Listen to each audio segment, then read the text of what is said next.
خان کو ایک خدشے کا اظہار کیا گیا کہ عمران خان صاحب کو گرفتار کیا جائے گا. کیوں کیا جائے گا؟ اس کے لیے دو آپشنز ہیں اور ان کے اوپر ڈسکشن بھی ہو رہی ہے.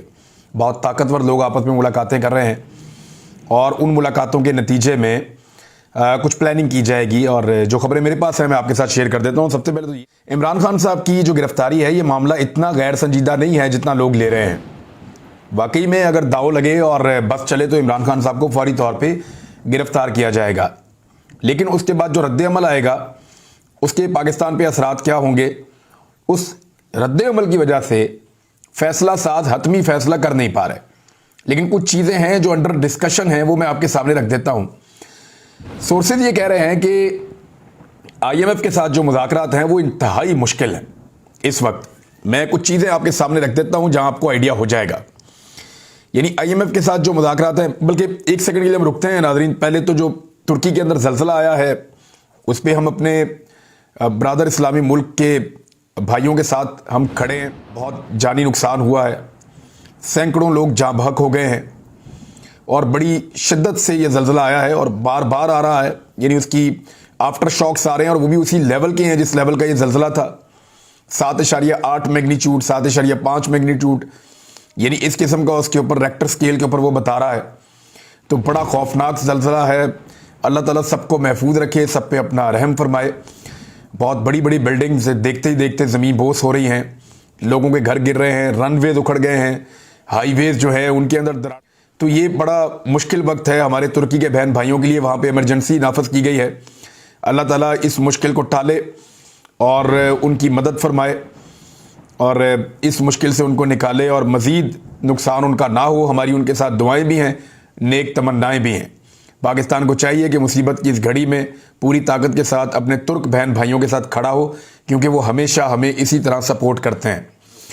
اب آ جائیں پولیٹیکل خبر جو پاکستان کے اندر سے میں آپ کو دے رہا تھا کہ عمران خان کی گرفتاری.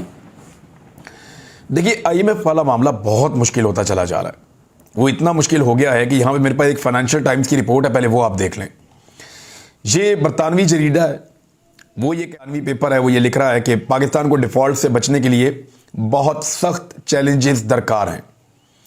اور انہوں نے کہا پاکستان کی معیشت کو درپیش مشکلات پر ایک خطرے کی گھنٹی بجا دی ہے. انہوں نے رپورٹ میں انہوں نے لکھا ہے کہ پاکستان تباہی کے دہانے پر ہے. پاکستان ایک ایٹمی طاقت ہے اور اس کے قرض دہندگان ڈیفالٹ سے بچنے کے لیے سخت اقدامات اٹھا رہے ہیں. ملک کی کرنسی بری طرح گر چکی ہے. اخبار نے مزید گزشتہ ماہ کے آخر میں پاکستان کے زر مبادلہ کے ذخائر کم ہو کر صرف 3.7 ارب ڈالر رہ گئے. اچھا یہ گزشتہ ماہ کے آخر میں ہے، ابھی یہ والا مہینہ چل رہا ہے، ایک ہفتہ گزر چکا ہے. تو اب جب آپ کے پاس ڈیٹا آئے گا تو آپ کو پتہ چلے گا کہ ہمارے زر مبادلہ کے ذخائر مزید بہت کم ہو گئے ہیں. چین، آئی ایم ایف اور پیرس کلب کو پاکستان کو قرضوں کی تنظیم 9 کے مذاکرات میں تیزی لانے کی ضرورت ہے. یعنی اب وہ وقت آ گیا ہے جب دنیا کے ممالک یا عالمی طاقتیں جو ہیں وہ پاکستان سے مطالبات بھی کر سکتی ہیں آنے والے وقت میں کہ ہم پاکستان میں کون سی چیزیں چاہتے ہیں اور کون سی چیزیں نہیں چاہتے ہیں. یعنی جب اپنی معیشت آپ گروی رکھ دیتے ہیں، جب آپ معاشی طور پہ پوری طرح تباہ ہو جاتے ہیں تو پھر دنیا شروع کرتی ہے. بہت سارے ملک ان حالات سے گزرے ہیں، خدا نخواستہ پاکستان اسی طرح پہنچ گیا ہے.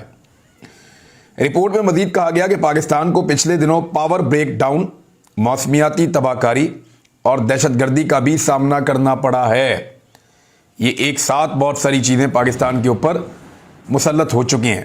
پاور بریک ڈاؤن کا مطلب یہ ہے کہ ابھی دوبارہ آپ کی قلت ہو جائے بجلی کی اور آپ کے پاس فیول نہیں ہے تو آپ بجلی کیسے پیدا کریں گے. اور گرمیوں کی آمد کے ساتھ جو بجلی کا خوفناک بحران آنے والا ہے اس کے کوئی تصور بھی نہیں کر سکتا. اب ان چیزوں کو عمران خان کی گرفتاری کے ساتھ میں کیوں جوڑ رہا ہوں، ذرا یہ چند چیزیں میں آپ کو اور بتا دوں، پھر آپ کو خود ہی سمجھ آ جائے گی کہ ایکچولی ہو کیا رہا. ہو یہ رہا ہے کہ آئی ایم ایف کے ساتھ جو معاملات ہیں وہ اس میں کچھ ڈیڈ لاکس ہیں، کچھ ایسی چیزیں ہیں جو ابھی تک ریزالو نہیں ہو پا رہی. پاکستان ایک ڈیٹا دیتا ہے آئی ایم ایف کو کہ جناب یہ ڈیٹا ایسے ہے. آئی ایم ایف کہتا ہے نہیں جی آپ کا ڈیٹا غلط ہے، اصل ڈیٹا یہ ہے. آئی ایم ایف پاکستان کے یا اسحاق ڈار کے بنائے ہوئے اعداد و شمار پہ اعتبار کرنے کے لیے تیار نہیں ہے. اور آئی ایم ایف یہ کہہ رہا ہے کہ نجکاری جو پاکستان کو ہم کہہ رہے ہیں کہ بہت سارے ایسٹس ہیں جن کو پاکستان کو فوری طور پہ فروخت کرنا چاہیے، ان کی نجکاری کر دینی چاہیے. مثال کے طور پہ وہ کہتے ہیں جی سٹیل مل کو آپ بیچ دیں. اب پاکستان پیپلز پارٹی نے ہمیشہ مخالفت کی ہے کہ اسٹیل مل کو نہیں بیچنا، اب ان کی حکومت ہے خود ہی بیچیں گے. دیکھیے پھر کہہ رہے ہیں کہ جون تک حویلی بہادر شاہ اس کو بیچ دیں، بلو کی پاور پلانٹ ان کی بھی نجکاری کر دی جائے. پھر وہ پاور پلانٹس بھی، یہ پاور پلانٹ ابھی پاکستان نے بنائے کچھ عرصہ پہلے، اب وہ کہتے ہیں جناب پاکستان ان کو بیچ دے. فرسٹ وومن بینک وہ کہتے ہیں وہ بھی بیچ دیں، اور ایس ایم ایس بینک کی نجکاری بھی وہ کہہ رہے ہیں بر وقت کر دی جائے، اور یہ ساری چیزیں جون تک کر دی جائیں. پھر وہ جو ڈیڈ لاک ہے وہ یہ ہے کہ پاکستان کہتا ہے کہ ہمارا خسارہ کم ہے، یعنی آئی ایم ایف کہتا ہے آمدن ہے وہ 840 ارب روپے کم رہے گی جس طرح آپ کام کر رہے ہیں، اور آگے تو مزید ڈار صاحب بیڑا غرق کرتے چلے جا رہے ہیں. مفتاح اسماعیل نے تو پھر بھی کچھ تھوڑا بہت سنبھالا ہوا تھا، حالانکہ وہ بھی کوئی قابل ذکر کارنامہ نہیں کر رہے تھے، لیکن کیونکہ مفتاح اسماعیل کر نہیں سکتے تھے نا. وجہ یہ تھی کہ مفتاح اسماعیل جب آئے تو رجیم چینج ہو چکا تھا، رجیم چینج کی وجہ سے لوگوں کا اعتماد ختم ہو گیا. جتنا مرضی بڑا سائنسدان ہو وہ اپنے گھر سے پیسے لا کر اکانومی تو نہیں چلائے گا، ملک کے لوگ پیسہ خرچیں گے تو اکانومی چلے گی. تو پاکستان کی معیشت کو سیاسی عدم استحکام کی وجہ سے جو عدم اعتماد ملا لوگوں کا، وہ معیشت ڈاؤن ہو گئی. تو مفتاح اسماعیل کچھ کر نہیں سکے. اسحاق ڈار صاحب ہیں، انہوں نے اور عجیب و غریب کام کر دیے، سونے پہ سہاگا ہو گیا.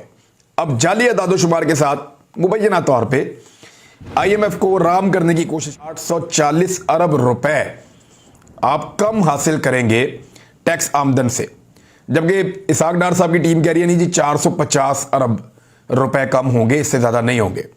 شہباز شریف صاحب نے اس موقع پر اپنی بے بسی کا اظہار کیا ہے. انہوں نے کہا کہ آئی ایم ایف کے سامنے حکومت کی بے بسی ہے. انہوں نے بیان کی وہاں پہ کہ ملک کو بہت سے مالی چیلنجز کا سامنا ہے. آئی ایم ایف کا وفد اسلام آباد میں بیٹھا ہے، ہر چیز کو دیکھ رہا ہے، ایک ایک دھیلے کا حساب کر رہا ہے. اگر اسی طرح جیسے آئی ایم ایف احتساب کر رہا ہے نا، اس وقت اکانومی کا حساب کتاب کر رہا ہے، اگر ایسے ہی کہیں شہباز شریف صاحب کے جو جعلی اکاؤنٹس کا کیس تھا یا جو منی لانڈرنگ کا کیس تھا جس میں چپڑاسیوں کے اکاؤنٹوں میں پیسے تھے، اس کی اسکروٹنی بھی ایسے ہی ہو جاتی نا جیسے آئی ایم ایف اس وقت پاکستان کی کر رہا ہے، اسحاق ڈار کی کر رہا ہے.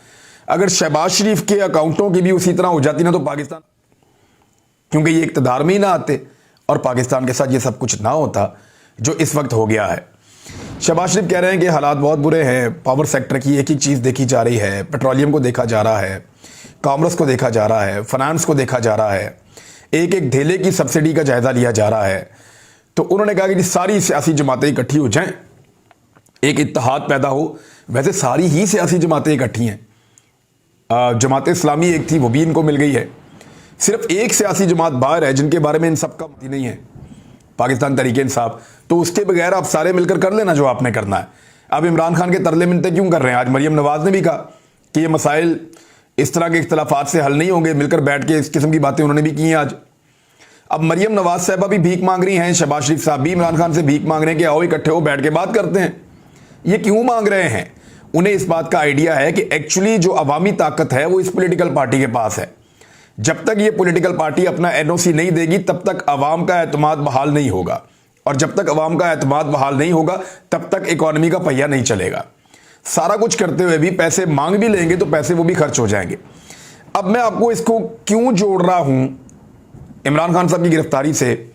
اگر تو آئی ایم ایف کے ساتھ مذاکرات کامیاب ہو جاتے ہیں تو پھر یہ پلان کے مطابق چلیں گے، انہیں کچھ پیسے مل جائیں گے، ان پیسوں کو یہ پبلک دیگر ملکوں کو بھی کہیں گے کہ آئی ایم ایف نے ہمیں پیسے دیے، آپ بھی ہمیں پیسے دیجئے، اور وہ پیسے خرچ کریں گے اور پاکستان تحریک انصاف کی مقبولیت کو کم کرنے کی کوشش کریں گے پیسے کی بلبوتے پہ، اور وہ پیسہ لگا کے الیکشن میں جانے کی کوشش کریں گے. لیکن عمران خان صاحب کو گرفتار ایک خاص موقع پر کرنے کی یہ کوشش کریں گے.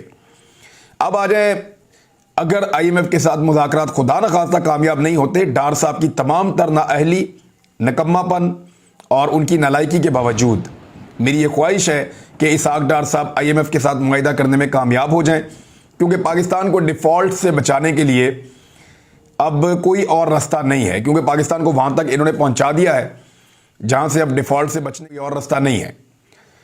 تو اگر تو آئی ایم ایف کے ساتھ ان کے مذاکرات ناکام ہو جاتے ہیں اور ان کو پیسہ نہیں ملتا تو پھر کیا ہوگا؟ پھر یہ فوری طور پہ عمران خان کو گرفتار کریں گے، پاکستان کے اندر انارکی پیدا کریں گے، پاکستان کے حالات کو خراب کریں گے، اور ہر چیز کی ذمہ داری ایک جھٹکے میں عمران خان پہ ڈالنے کی کوشش کریں گے. یہی نواز شریف کی خواہش ہے. لیکن کیا لوگ اس بات کو تسلیم کریں گے؟ کیونکہ اس انداز میں یہ کچھ کر کے کوشش کریں گے کہ انتخابات پاکستان میں ملتوی ہو جائیں۔ اس کو نواز شریف صاحب نے بھیجا اور انہیں کہا کہ آپ چیک کریں جا کے کہ پاکستان کے اندر، کیونکہ مریم نواز ایک سروے بھی کر رہی ہے نا، گھوم رہی ہے پاکستان میں، اور سروے تب کروا بھی رہے ہیں، یعنی اپنے امیدواروں کے دوران آپس میں ان کے سروے کروائے جا رہے ہیں کہ ان میں بہتر کون ہے۔ یعنی سب کو پتا ہے کون کس حلقے کا کیسا امیدوار ہے، لیکن اب سروے کروا رہی ہے کون؟ PMLN۔ یعنی اس سروے میں یہ بھی کروا لیں کہ کیا ان کا کینڈیڈیٹ پاکستان تحریک انصاف کے کسی کینڈیڈیٹ سے جیت پائے گا اس مرتبہ۔ جو مہنگائی انہوں نے کر دی ہے، جو غربت انہوں نے بڑھا دی ہے، جو بے روزگاری انہوں نے کر دی ہے، اور جس قسم کا انہوں نے پاکستان کو خسارے میں ڈالا، میں اگلے ویلاگ میں کچھ آپ کو نئے فیکٹس بتاؤں گا۔ ان کی موجودگی میں تو لوگ ان کو ووٹ ڈالنے والے نہیں ہیں۔ اس کی قیمتوں میں جو غیر معمولی اضافہ ہو رہا ہے وہ اس قدر زیادہ ہے کہ آپ حیران ہو جائیں گے۔ یعنی کھاد کی قیمتوں کے اندر ایک بہت بڑا اضافہ اب دوبارہ ریکارڈ کیا گیا ہے۔ یوریا کیونکہ کسان اب ڈالتے ہیں گندم میں، جب وہ لینا چاہ رہے ہیں اپنی گندم کی پیداوار کو بڑھانے کے لیے، تو کچھ جگہوں پہ 600 روپے تک ایک بیگ کی قیمت جو ہے وہ بڑھ گئی ہے۔ یہ رپورٹ کیا ہے ARY نے، دیگر جگہوں پہ بھی رپورٹ ہوا ہے۔ اور دوسری جو سب سے بری خبر ہے غریب عوام کے لیے، وفاقی حکومت نے پنجاب کی 400 ارب روپے کی ہیلتھ انشورنس، یعنی جو ہیلتھ کارڈ دیا ہوا تھا غریبوں کو کہ وہ اس ہیلتھ کارڈ کے اوپر اپنے مہنگے علاج مفت میں کروا سکتے تھے۔ عمران خان صاحب نے یہ منصوبہ دیا تھا۔ یہ ہیلتھ کارڈ کا منصوبہ بہت تگڑا منصوبہ تھا۔ مریم نواز کی ایک بڑی خواہش تھی دیرینہ کہ وہ کچھ بھی کر کے ہیلتھ کارڈ کو ختم کروا دیں، کیونکہ انہیں اس بات کا آئیڈیا تھا کہ یہ ایک ایسا منصوبہ ہے جس سے عمران خان صاحب کو لوگ یاد رکھتے ہیں۔ ہر شخص کی جیب میں ایک ہیلتھ کارڈ ہے اور اس کارڈ کو دیکھ کر اس کو عمران خان کی یاد آتی ہے، اور ہر گھر کے اندر کہیں نہ کہیں یہ ہیلتھ کارڈ استعمال ہو رہا ہوتا ہے۔ لوگ پرائیویٹ اسپتالوں میں جاتے ہیں، مہنگا علاج بغیر کوئی پیسہ خرچ کیے وہ کرتے ہیں۔ تو یہ ایک بڑا شاندار عمران خان صاحب کا منصوبہ قرار دیا گیا تھا۔ مریم نواز صاحبہ اس منصوبے کی دشمن تھی۔ وہ شہباز شریف صاحب سے اور حکومت سے بارہا کہہ چکی ہیں کہ اس منصوبے کو ختم کیا جائے۔ ان کی ایک کال بھی جو ہے وہ لیک ہو گئی تھی جس میں وہ فرما رہی تھی کہ منصوبہ ختم کر دیا جائے۔ بہرحال اب وفاقی حکومت نے ان خواہشات کی تکمیل کرتے ہوئے ساری کی ساری جو پنجاب کی آبادی مستفید ہو رہی تھی ہیلتھ کارڈ کی فیسلٹی سے، اس کو منسوخ اسکیم کو روک دیا ہے۔ اب اگر کوئی غریب کارڈ لے کر ہسپتال میں جائے گا تو وہ کارڈ کے اوپر اس کا علاج نہیں کریں گے، بلکہ اس کو پیسے دینے پڑیں گے، یا تو ATM کارڈ دے تو یا پھر اپنی جیب سے پیسہ دے اور پھر وہ علاج کروائے۔ تو اب جب تک یہ حکومت موجود رہے گی نگران، تب تک غریبوں کی ہیلتھ کارڈ کی فیسلٹی بھی واپس ہو گئی ہے۔ اس پہ عمران خان صاحب نے سٹیٹمنٹ دیا ہے۔ انہوں نے کہا کہ حکومت کی جانب سے Punjab health card scheme block کرنے کی، اس حوالے سے انہوں نے ٹویٹر پہ لکھا کہ مہنگائی کے دور میں پنجاب ہیلتھ کارڈ آبادی کے لیے ایک نعمت تھا۔ Punjab health card scheme block کرنے کی پرزور مذمت کرتا ہوں۔ انہوں نے کہا کہ نجی شعبہ صحت بھی دیہی علاقوں میں اسپتال قائم، یعنی پرائیویٹ اسپتال بن رہے تھے گاؤں دیہات میں، عوامی سہولیات ختم کرنا ان دو کرپٹ خاندانوں کی گھٹیا ذہنیت کی عکاسی ہے۔ اور مریم نواز صاحبہ نے ایک اور اعتراف جرم بھی کر لیا، ریلیف نہیں دے پا رہے، یہ مریم نواز نے اعتراف کیا ہے۔ مجبوری ہے کہ ہمیں IMF کی شرائط ماننی پڑ رہی ہیں، آنے کے باوجود عوام کو اس مہنگائی میں ریلیف نہیں دے پا رہے۔ اب معاملہ یہ ہے کہ عمران خان صاحب نے IMF سے 2019 میں جو معاہدہ کیا تھا، اس معاہدے کے مطابق وہ پاکستان کو بہتر چلا رہے تھے۔ پاکستان کی ایکسپورٹس بڑھ گئی تھی، پاکستان میں ریمیٹنسز بڑھ گئے تھے، پاکستان میں ٹیکس کلیکشن بڑھ گئی تھی، پاکستان میں IT کا شعبہ بہت آگے چلا گیا تھا، پاکستان کے اندر روزگار لوگوں کا بہت بڑھ گیا تھا۔ تمام چیزیں پاکستان کی آگے سے آگے جا رہی تھی، انڈسٹری بھی آگے بڑھ رہی تھی، زراعت بھی آگے بڑھ رہی تھی، اور جتنے بھی اعداد و شمار آ رہے تھے نیشنلی، جو ریٹنگ ایجنسیز ہیں وہ پاکستان کے تمام اقدامات کو مثبت قرار دے رہی تھی۔ اس وقت یہ رجیم چینج آپریشن کرنے کے بعد ایک حکومت بنائی گئی، اور ایک ایسی نکمی حکومت بنی کہ انہوں نے پاکستان کے اندر سے لوگوں کا اعتماد ہی ختم کر دیا۔ جب پوری کی پوری اکانومی کا پٹھا بیٹھ گیا تو پھر یہ دوڑ کے گئے IMF کے پاس کہ ہمیں پیسے چاہیے۔ تو IMF نے انہیں کہا جی جو آپ نے اکانومی کا حال کر دیا ہے، جو پیسے آپ مانگ رہے ہیں وہ آپ کو مشکل شرائط پر ملیں گے۔ وہاں پہ مفتاح اسماعیل صاحب نے مشکل ترین شرائط جو ہیں وہ قبول کر لی۔ اس کے بعد اسحاق ڈار صاحب آئے, انہوں نے مزید مشکل ترین شرائط قبول کرنے کا فیصلہ کیا ہوا ہے اور اس وقت وہ شرائط قبول کی جا رہی ہیں. یہ ایک ڈیتھ وارنٹ ٹائپ. کچھ لوگ کہتے ہیں کہ شاید آئی ایم ایف کو یہ لگتا ہے کہ یہ حکومت چلے گی نہیں, اگلی حکومت تحریک انصاف کی آئے گی تو وہ ہمارے ساتھ اس معاہدے کی خلاف ورزی نہ کریں, ان کو یہ بھی خدشہ ہے اور وہ چاہتے ہیں کہ کنسنسس ہو, اسی لیے بار بار سارے لوگ کنسنسس کی بات کرتے ہیں. تو میرے خیال میں عمران خان صاحب کو ان چیزوں سے اپنے آپ کو دور رکھنا چاہیے. جنہوں نے یہ رجیم چینج آپریشن کیا ہے, جو سہولت کار اور ہینڈلرز تھے, وہ اب آئی ایم ایف کو گارنٹی دیں اور وہ خود آئی ایم ایف کو کہیں کہ جناب ہم سے یہ گناہ ہوا ہے اور جو ہے وہ ہم ہی اس کے لیے ذمہ دار ہیں, ہم ہی آپ کو گارنٹی دے رہے ہیں اور ہم ہی یہ پورا کر کے دیں گے. بہرحال انتخابات کی تیاری پی ایم ایل این بھی کر رہی ہے, پی ٹی آئی بھی کر رہی ہے. عمران خان صاحب چند دنوں کے بعد باہر نکلنے والے ہیں, انہوں نے اپنا احتجاج بھی کرنا ہے, ساتھ ساتھ الیکشن کمپین بھی چلانی ہے. لیکن ساتھ ہی ساتھ جو نگران حکومتیں ہیں ان کے اندر بڑا صاف دکھائی دے رہا ہے کہ وہ پی ڈی ایم کی جماعتوں کی سائیڈ لے رہی ہیں مکمل طور پہ, اسپیشلی جو پنجاب کی نگران حکومت ہے, اور وہ ہر وہ قدم اٹھا رہی ہے جس سے عمران خان صاحب کو یا پاکستان تحریک انصاف کی سیاست کو نقصان پہنچانے کی وہ کوشش کریں. لیکن پبلک وہ مان ہی نہیں رہی, لوگ ماننے کے لیے تیار ہی نہیں ہیں. ناظرین اب تک کے لیے اتنا ہی, اپنا خیال رکھیے گا, اپنے اس چینل کا بھی. اللہ حافظ.